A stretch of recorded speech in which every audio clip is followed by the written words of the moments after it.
I welcome you to another episode on the Modern Man podcast. And on this episode, I sat with an amazing friend and we had conversations around the stereotypes, the expectation that the society have on men. We had conversations around the feminist movement, and we had conversations around the impact of role models in a man's life, in a young boy's life, and we just had a conversation around manhood in general. I'm so excited about this. I can't wait for you to be a part of it. So join me on this episode. Let's obviously talk about, I think, the stereotypes that has actually that has placed men in a certain box. You understand? So let's just chit chat around that. Part of those stereotypes are, I think it's a bad stereotype anyway.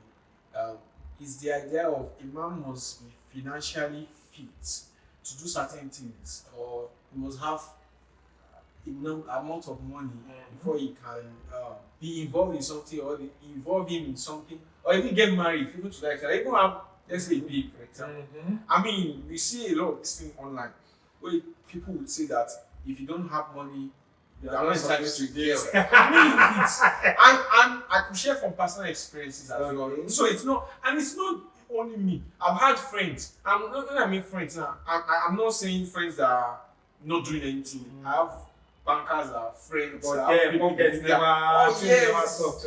then I hear complaints from them that okay, their girlfriends, this person they're dating, ask for something, and then they begin to think about it that it's becoming excessive, for example. And then they will begin to say, I'm trained, man. I'm supposed to provide. Just like the normal phrase I used to say that I love you, you love me. I'm not going to pay for the love. I'm not leaving out the fact that, well, as a man, I think you should provide. Of course, she needs something, basic thing. But not now, she finding it or as a responsibility. If you don't provide for it, that means you are not doing your job as. So I think that having that mindset that a man must provide for the person you are dating, you are in a relationship, must have adequate amount of money. I mean, you have found a lot of people that when they got the introduction bill, in fact, they left the venue because it was excessive. So we find a lot of all those things in that's coming up now, especially as a result of social media. Social media has become very issue that's affecting this particular issue. So that's one. And then another thing that I also see that is also prevailing is in terms of who is more financially stable between the man and the woman. So we have found issues like when the wife has more money than the husband, then we realize that whether I like it or not, we tend to look at him less of a man. Okay. Begin to see, I think it's the wife that is taking care of responsibility, and then they shift the attention from the man, and then they say, oh, the woman is performing a man's role. Whereas sometimes it doesn't work out that way. Life happens at the end of the day, and nobody plans for things like that. And so that's one of the things that I also notice as well. Let's speak a step at a time. Now, considering the first point you mentioned earlier, for me, right from time immemorial, a man has always been the one in charge of things when it comes to finances. That is right from time immemorial. So, but then I feel that the more exposure, especially due to the emergence of social media, the more a certain kind of lifestyle have been pushed out there, and now everybody wants to have a taste of that lifestyle. From young boys to young girls, from man to woman. Of course, there are different dynamics, different relationships and all. But then based on the example you cite about your guys and all that, and about what is happening on social media, you see that when you don't have money, what are you doing? And this is why it is important. Number one, you have to actually know the person you're dating first. That's very critical. That is number one. So apart from, I want to take this conversation outside of the woman's perspective, because basically for real, I feel like the moment you are with someone that is demanding so much from you beyond your capacity, then it is already, let me say, red flag. It is not sustainable for so many guys. And that is why they are complaining. then I say this: there is more to being a man than just finances. Finances. Okay. There is more to being a man than just the finances, and that is why, as a man, we cannot afford not to open our mind. Our mind is where we all start from. We have to read. In short, I myself, I am just learning or starting to read more. Before, not like I don't read at all, but then I'm trying to read so much more right now because I realize that the more I read, the more I discover certain things, and it helps me shape my ideology about life and a lot of other things. So, considering what you said earlier now, for every young man out there that I feel like maybe they are feeling kind of, should I say, Less of a man, Yeah. less of a problem because they can't provide certain things for their girlfriend. Yeah. Not even wife now. I mean girlfriend, my dear. I think that should be the least of your mind right now. Let me be honest. I've actually felt that way before, but growing older now, I know better. Yeah. And that is why I can easily tell every young man, every young boy or young man out there, I don't think you should be, rather what you should be is, okay, you know what? If that's the case, then that means at this point in time, let me just focus on myself. Yeah.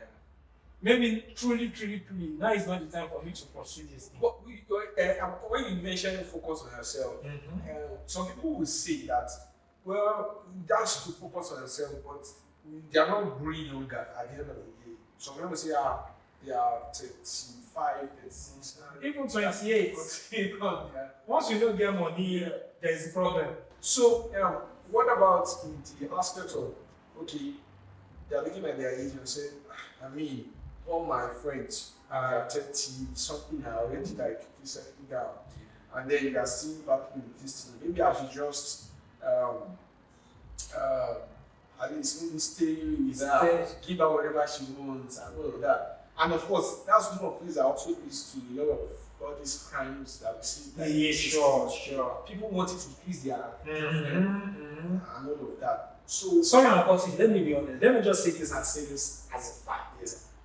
Most of young boys that are trying to make so much money in join their capacity right now, it's so big. To impress people and also to be able to give their babes a certain amount of money and to be absolutely a certain like to be able to talk to this kind of girl because they feel like so I have this amount of money I can vibe with this kind. You get it. And also another thing is that I think that society celebrates wealth without finding out maybe the source. Nobody cared for Nigeria. Nobody. I think whether in religious organizations. No. I mean, people would just if it's a member that's been attending maybe a church or a conference for a long time and doesn't have as much money, and a new person comes in, to when they celebrate and hype up. So this stigma that society has already given to a man that if you don't have this, you are less valued. But when somebody that has more money comes in and you value, so sometimes it brings a bit of okay because of what he did. Some people say, okay, I will look for money at all costs. Yeah. And because of that, of course, we see the influx of the impact in our society and all of that. So, sorry, let me quickly say this. For every guy out there that is feeling less, like you mentioned out there, because they cannot probably provide to a certain. Now, this is it. There are two different types. Some people don't even have the capacity to do it at all. Yeah. Because probably they are earning less, so less. Like you know how ridiculous certain people are earning, right? And maybe at the end of the month they are just having 10,000. See, what I realized is that there is a woman for everybody, and there is a man. But the major problem is that now the one way goes stress you, your eyes they follow. That is the major problem. The idea of a woman for everybody. I remember talking with a friend and he said that, but people have types. I understand that there's a woman for everybody. I mean, everybody likes to go. That type. see, I get. See, everybody has a type. I know settle for less. As you don't want to see. There is a less. See, you don't want to settle for less, or we just settle for something that will kill you. Yeah. Would you? Yeah, of course not. Of course not. You don't want to settle for less. Or are you going to settle for something that will drain you?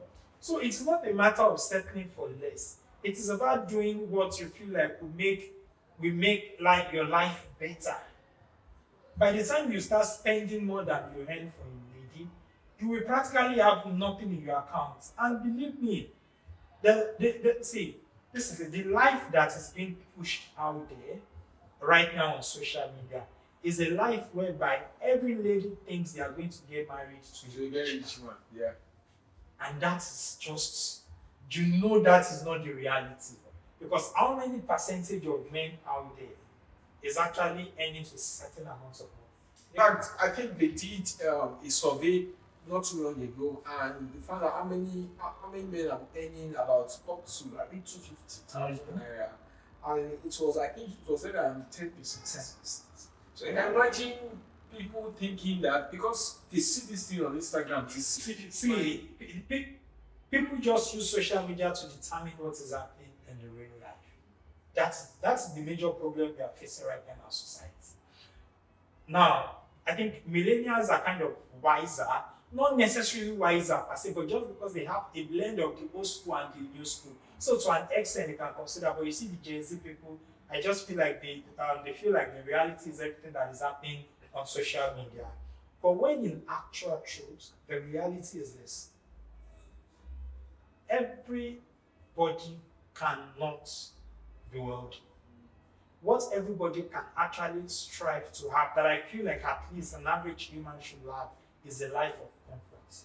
Don't settle for less, but at the same time, don't settle for what will kill you and what will drain you. So I feel like there has to just be a balance of the whole equation. So, and the major problem is how we push so much. What is that? English is that. That word is affluence when it comes to wealth. well, you must have it. And that is what has called a moral decay in our society. I want to ask, how do you think men can build this culture of not being easily swayed by the culture you see on social media? I mean, a lot of men are actually depressed because of these issues. Like you say, more men commit suicide. Yeah, sure. According to Globally. So, how do you think that men can actually fight this thing in terms of not being swayed by what they see online? One thing that you have to do as a man is there has to be that place of you believing in yourself. You have to believe in yourself. Who are you? Some people will say, I am the truth. But the point is, who are you? How do you see yourself? Do you see yourself less, or do you see yourself as more? One major thing that has happened is that a lot of us has actually lost the confidence in ourselves. We have lost the belief in ourselves, probably due to past mistakes or maybe bad parenting, our background. Yeah. So a lot of things but it's important that Yoruba people will say, Toba bí ẹ kí wọ́n náà túnra ẹ̀ bí. So it's important that there should be a rebate that happens to you as a man. And earlier, I pointed out the place of reading. You can also, who are the people you are following? Are you following the people that will cause you? Ọjọ́ wo ló máa kàn mí? Like, when will it be my turn? Is that who you are following? Or you are following the people that will talk to you on how to live your life? What are the values? I realize that people don't even have values. Like, I'm telling an average, like in this modern age right now, people just think everything is about making money. No core values. No core value.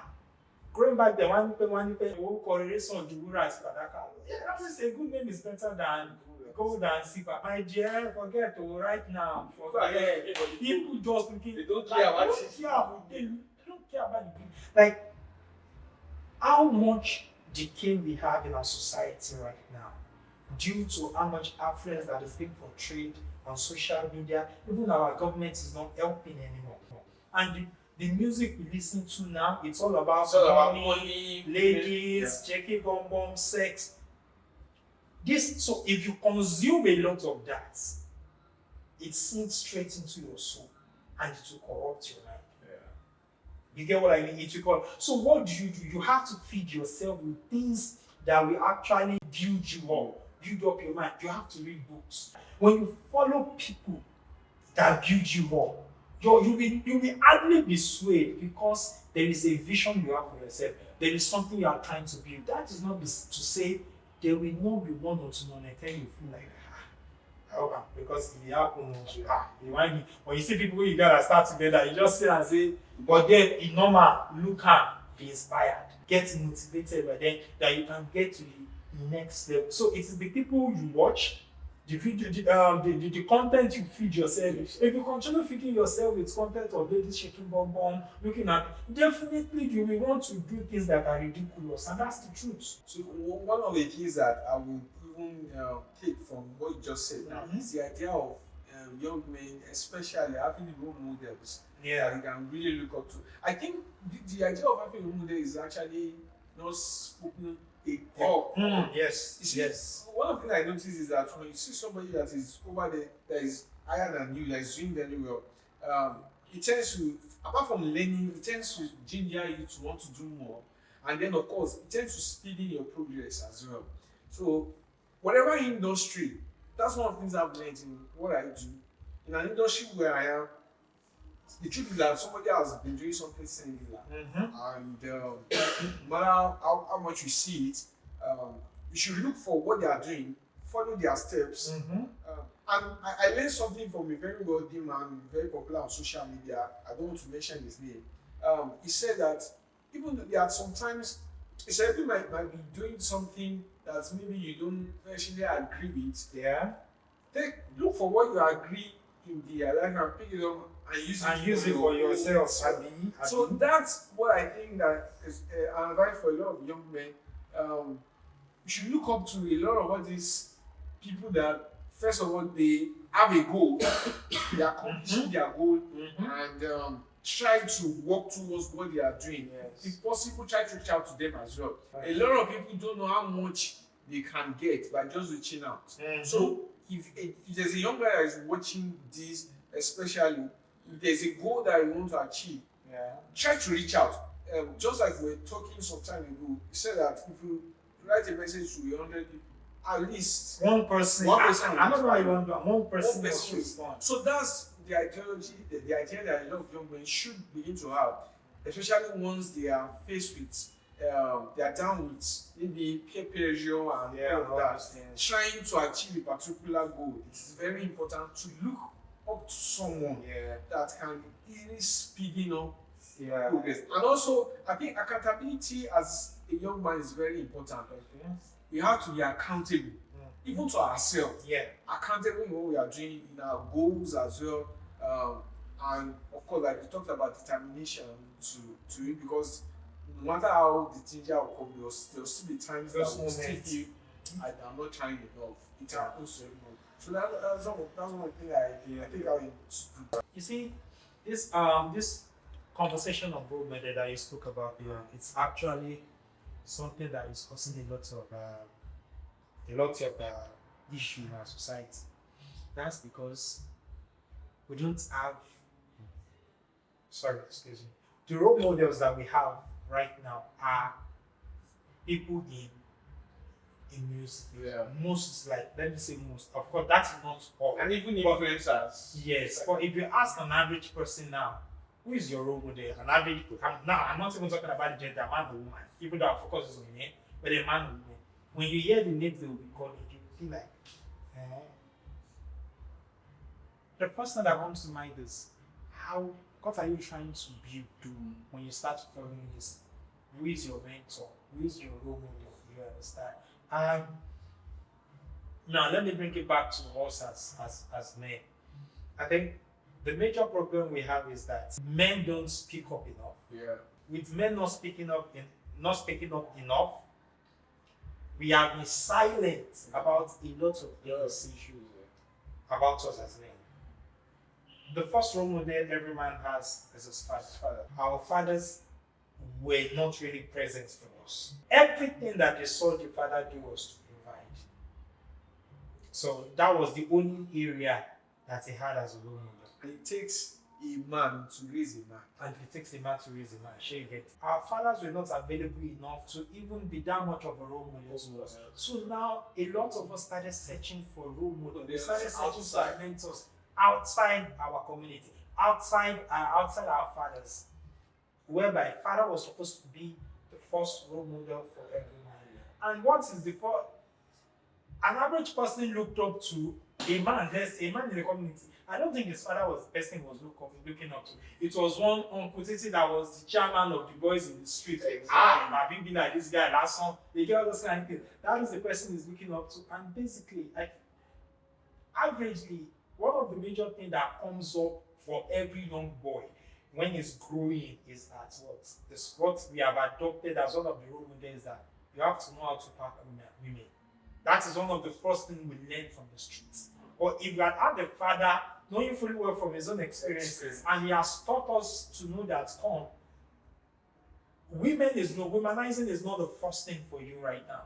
That's not what you should be doing. Your life should not be centered about how many women you can sleep with, how many women you can talk to. There is more to life. There is purpose finding, your vision, your goals. Like there are a lot of things, but no, that was not the case. We learned from the street. Even we learned from our friends. We instead not get role model, we instead not get person. But what do we do? We learn from them, and that is why it's the blind leading the blind.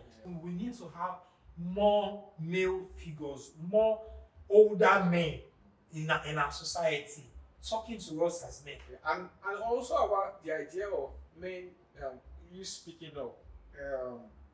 Most men don't really speak up. I remember several times when there were cases of assault, especially when it has to be sexual. Anytime we hear cases of that, especially in court, we realize that most of these men that are perpetrators of this were victims before. And because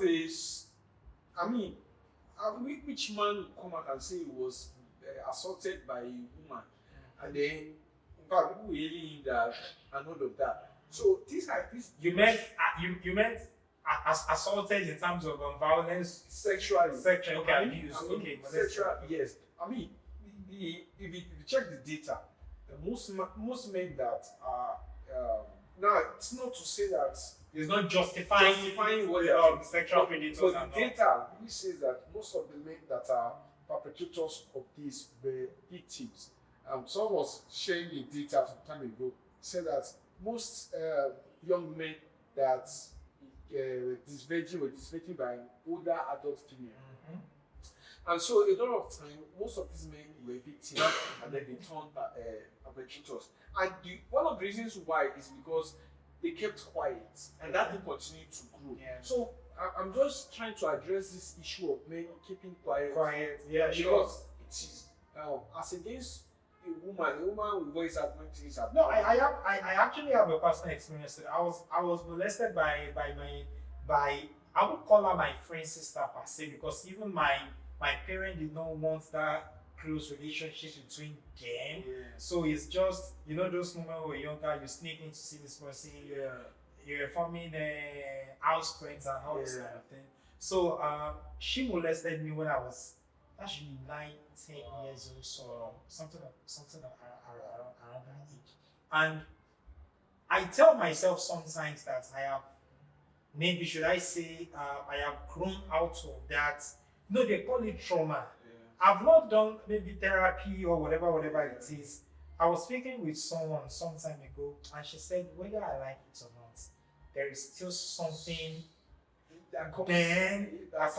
you understand, in my subconscious that is there that will still affect one way or the other. Because the truth is, my life when it comes to women and sex has actually been a mess. That's the truth. It has actually been a mess. When I was studying that counselor then, I told her, I said, I'm not trying to say that is the reason, because let me take responsibilities for my actions, and yet I don't know if that is the reason or not. I don't know. Because I told her, I said, the truth is, it felt weird at the beginning, but then along the line, I enjoyed it. And she said, yes. Because as at that time, I was not matured enough to understand or to know however it is just going to pan out. Now, could not tell anybody when that happened. I couldn't tell my mom. How will I come in and say, and see, like, I couldn't tell anybody. I couldn't tell my mom. I couldn't tell my sister. I think my mom just got, I think my sister and my mom just got to know this incident maybe like last year. And even after I know it wasn't like there was any big conversation around. It was just like, oh yeah, there was that was the end of the conversation. You know what I'm saying? Whereas as young girls are being taught that when anybody touches you, when any man, in short, they will first say anybody, then they will now re-emphasize that when any man touches you inappropriately, voice out. Voice out. If it is in school, tell your principal, tell your teacher, tell whoever you feel like can actually take charge in that moment. Or when you get to tell your parents, every young girl is taught that. And the way the society panic when something happens to when situations like that happen to a young girl, it's so different from the way it is when it. In fact, it's not even really spoken. It's not really spoken. I have been to court and practice. I don't think I've actually even seen it in court. Until now, do you know that men are being abused domestically in marriages? Men are being abused by their female partner. Like, it sounds weird that to say that men are being abused sexually. Like, I mean, a proper man is being abused sexually. It sounds weird, but the actual truth is, whether it's one person or two or three, you can see the numbers might not be as high as the way, but that does not take that fact to that it is happening. How can a man take himself to the police station and say, and the police come and say, and you call yourself a man? So I feel like these are some of the things that we are not talking much about in our society. And it is a daily dream our lives as men, even men. The more, that is why a lot of men are raised, a lot of men are suicidal, a lot of men are lonely, because a lot of things are even verbal abuse. Do you know how women talk to men? Do you know? Like, a lot of things, and we don't really talk so much about it as a society. Women can say that our society is patriarchal, or how do I put that? It's a patriarchy-based society. When in actual truth, the way situations are being handled is not. It is not. Women get to benefit more than from our society. You are very correct in that. Why can the lady talk about the fact that she was sexually abused and the man can't talk about it? Why? We are both human. At the end of the day, we are human. I'm not saying women, it should not be less of women. I'm saying if we can talk about the woman experience, and we can talk about the men's experience. So we should not do one or the other. It should be a combination of, and this is one of the things that I'm having about what is happening in our society. A lot of things is not about how we handle situations that are pertaining to men. Of course, we can say statistics show that women suffer more abuse. Fine, I agree, I'm not disputing that. But then, we cannot say that the area of men are experiencing this. So, I think a potential man that is not properly treated or counseled that may abuse, most of the time, let me say sometimes end up becoming a perpetrator. Because a lot of times they don't even have to be the perpetrator. They don't have to be the perpetrator. But the fact is that something about them has changed. Okay, fine. I am not quite the number of ladies that I've met, but they told me that they were raped as an element in their lives, and that is why they get probably 8 sex. Some 8, why some are so dead. So, but when you hear you say that, people can easily understand because it is a woman. But now, when a man says that, okay, because I don't know my way it says but then, when a man says that, okay, this happened to me, and probably that is why I am way over the line. I lost control when it comes to sex and all these things. Why does that? You cannot control yourself. You cannot, a man should be able to control himself. A man should be able to do this. You cannot let others between your legs control you. This is double standards. Double standards everywhere. It's an issue. And I think that also organizations, whether NGOs or movements too, are really more focused on. That's why I'm not really much of a big fan of NGOs, feminist movement, and no apologies to anyone anyway. I don't really care. I'm not really a big fan because I think that feminist movement, they neglect. I think that their approach is they neglect a part and focus on that part. But I think that if you are really going to tackle the issue of gender-based violence, you have to go both ways. You have to first tackle the men and the women aspect. So if you are saying you're a feminist and fighting for only women's rights, you later discover that these men that you are fighting against, you will need them. For example, our nation often require women to be in political positions, and then they campaign for that.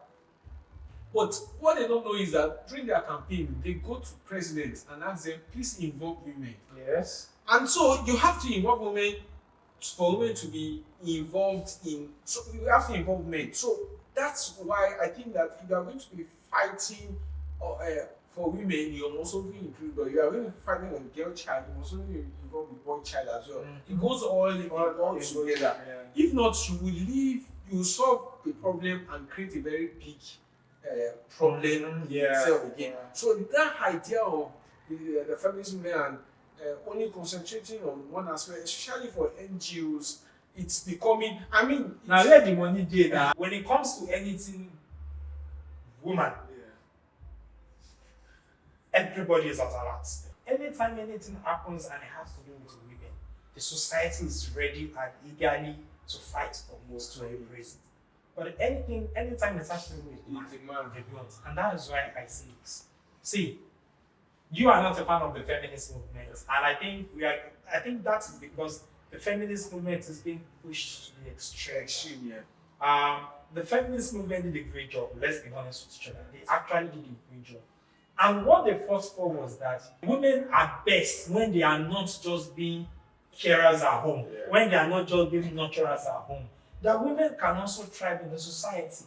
Women can do more than just taking care of the home, taking care of the family, just doing work and all this stuff. The women can also be important in the market, in the workforce. They can do something. They can also contribute more to the society, which was fantastic. Now, young girls know that there is more to being a woman than just taking care of the husband, taking care of children. There is more than being a woman than marriage. There is more than being a woman and a lot of other things that our mothers and great-grandmothers were just stuck on them. You understand? Stuck with rather.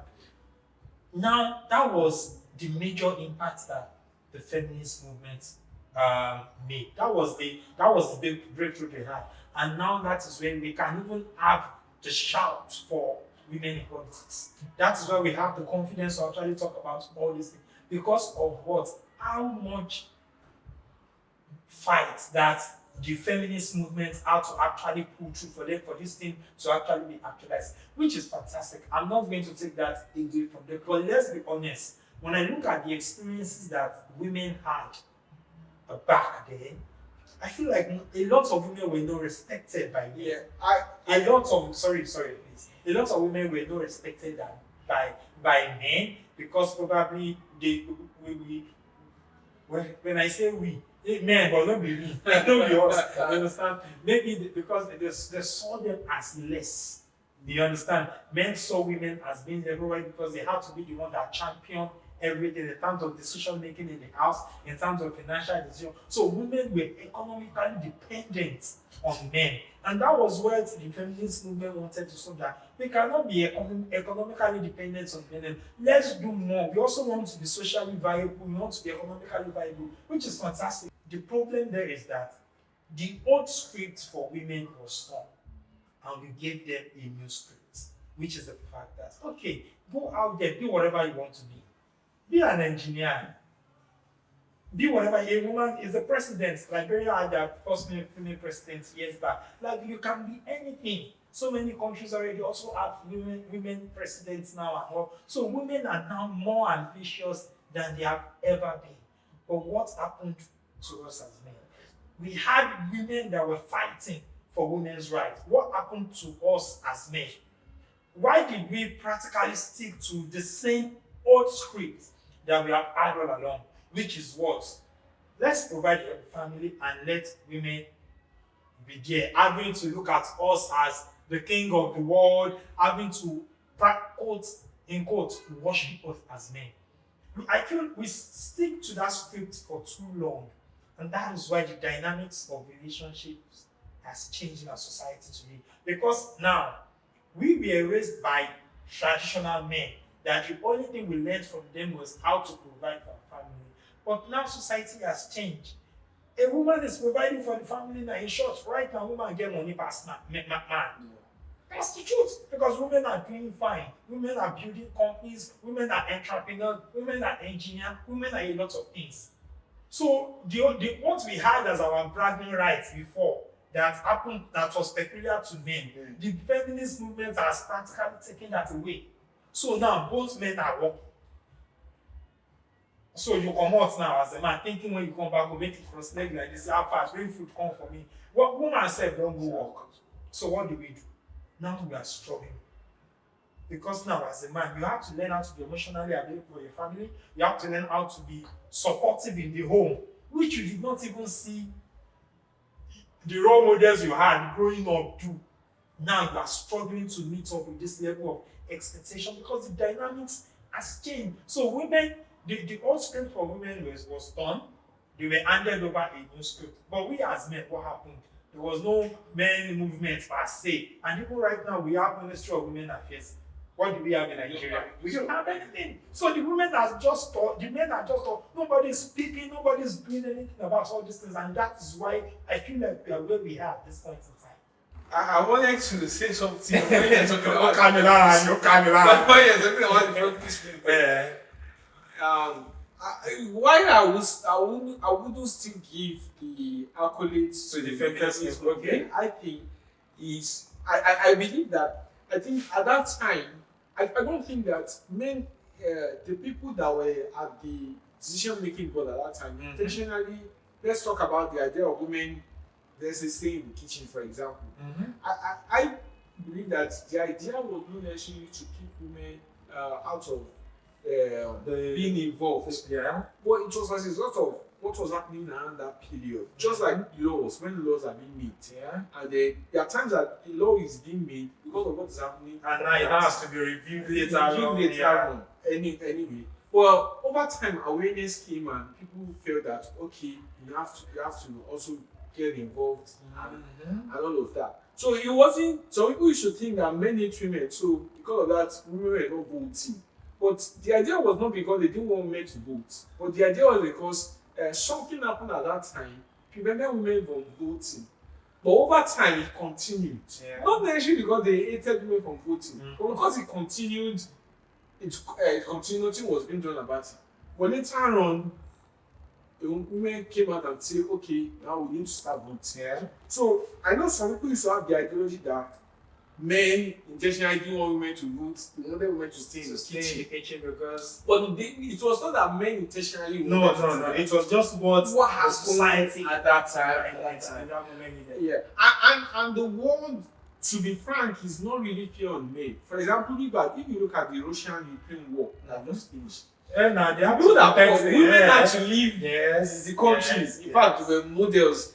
In fact, UK, US are receiving them, giving them homes, giving them money. Yeah. But the men were dying. Yeah. I saw videos of men dying. These are some of the reasons why when I see certain women saying that they don't need men, they don't know what they are talking about. Like they literally have no idea. And I just feel like those sections of, I don't even see them as feminists. Or those ones, they just don't know what they are doing or what they are saying. They don't know what they are doing. But I get what you say. That was not the plan. Yeah. It was not intentional. Yeah. But then, fine. These people came around and said, "Okay, fine. Let's actually do more than just staying at home." And that happened. It happened. But yet, we as men we did not evolve alongside. We did not evolve alongside, and that is why we are actually where we are right now. And it is actually right now there are so many different empowerment programs for women. We were discussing this So earlier. many. So many. So many. So once you go on social media, Actively funded actively by funded international organizations. organization, Nigerian government, they're actively funded. But how many do we have for men? So women are being empowered, men are not. And yet, you know where this thing is funny. Yet, women will only want a socially viable man and an economically viable man. These are one of the things that the feminist movement did not look into. Exactly. Now that the woman is social and socio-economic and viable, fine, fantastic, no problem. But yet we keep pushing a lot of women empowerment programs, girls. Let me say this and let me be clear. I am not against it. It is fantastic. I'm definitely not against anything that will make our women better. I'm not against it. But now this is it. We keep dishing that out. We are abandoning the men. The men that these women still want to be social economy. I don't understand and get to abandon them. Yeah. So where is the balance? What is actually going? What are we doing to ourselves at this particular point in time? We are practically endangering the future of families. Because the truth is, women were not made to lead in the home. Men were made to lead in the home. And make a no lie for you, when money no take, you can't bear it.